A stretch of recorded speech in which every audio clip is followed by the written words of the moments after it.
bago tayo magpatuloy, huwag kalimutang mag-subscribe sa aking channel.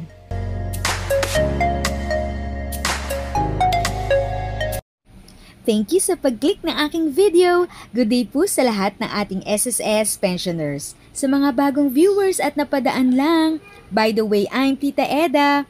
Welcome to my channel. Ang channel na maghahatid sa iyo ng dagdag kaalaman tungkol sa government services, bagong mga balita at informative videos na galing sa legit na resources. Mag-subscribe na para updated ka.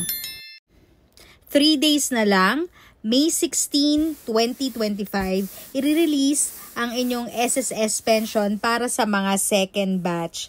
So, yun po yung usual na araw na release ng inyong pension, which is every 16th of the month.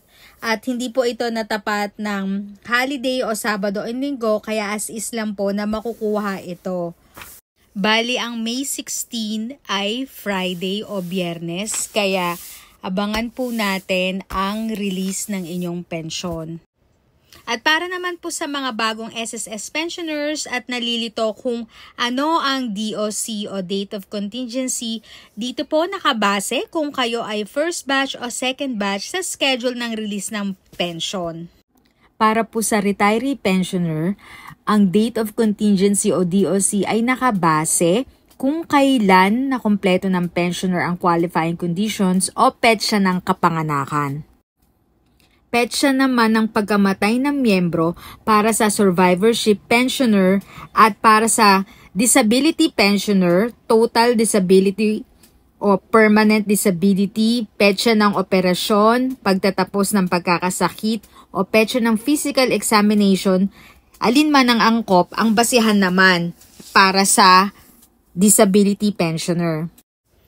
Para po sa inyong safety, instead na lalabas pa kayo para i-check ang inyong ATM balance o kung pumasok na ang inyong pension sa araw ng May 16, mas advisable kung kayo ay may online banking, gaya po nitong fina-flash ko sa inyong screen. Kasi pag may online banking kayo, as long as na may wifi o data connection kayo, mache-check nyo na po agad kung pumasok na ang inyong pension. Iyon po ang kagandahan ng technology, kaya maganda po magpaturo po kayo sa inyong anak o apo kung paano mag-sign up sa online banking. If sa tingin mo, natulungan ka ng video ko na ito, nakasave ka sa oras mo, you can click yung thanks button at any amount ay malaking help sa pag-grow ng channel ko. Yun lang po muna ang aking update. Sana ay nakatulong na dagdag kaalaman ang aking shinare today. Ang goal ng aking channel ay mag-create ng awareness.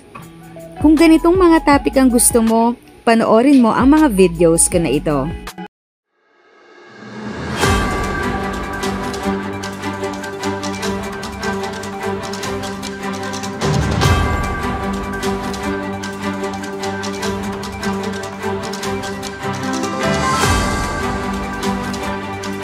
Thanks for watching! Kung may kapamilya, kaibigan o kakilala sa tingin mo ay magiging interesado sa video, please share or tag sila sa comment section. At syempre, if nagustuhan mo ang video, i-like mo na ito at subscribe ka na din. As always, feel free to write your questions, comments, and opinions respectfully. And continue to be a blessing and stay safe!